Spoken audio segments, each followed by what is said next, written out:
And in today's video, we are going to learn about the reading section of the IELTS. So first thing to know is there are two different versions of the IELTS. One is for general and one is for academic.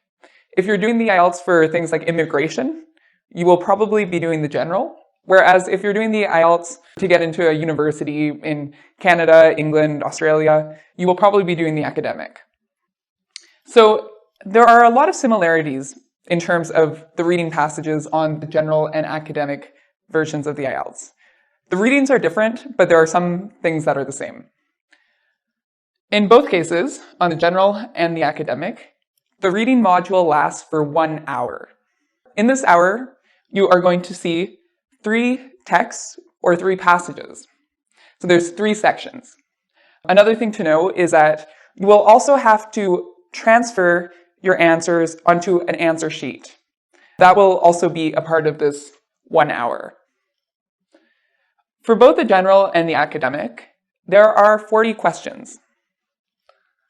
The texts in the general usually are social, work-related. There's often one academic text as well. Whereas in the academic, all these texts are maybe something you would read in an undergraduate or graduate course. In terms of also the general, you might see advertisements, comparing different products. Whereas in the IELTS, they're usually more scientific or more academic articles. So it's very important before your test day to learn as much as you can about the test. If you know what's going to happen on the test, you're going to feel less nervous, more comfortable, and you'll do a better job. So in this video, I will explain what happens in the reading segment of the test. Another thing to keep in mind is for both tests, usually the readings go from easy to difficult. So the first part of the test is going to be the easiest part. Second section is going to be a bit more difficult, and the third section is going to be more difficult than the second.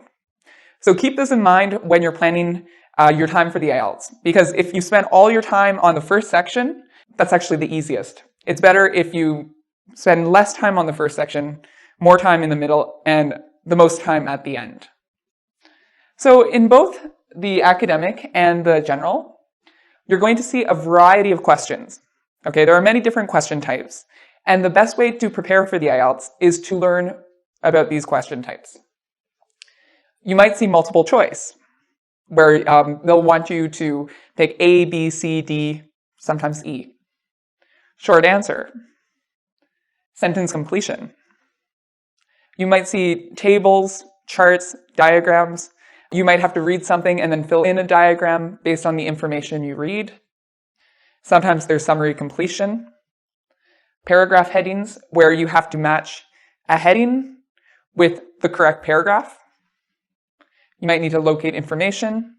You might have to write about a writer's view or claims.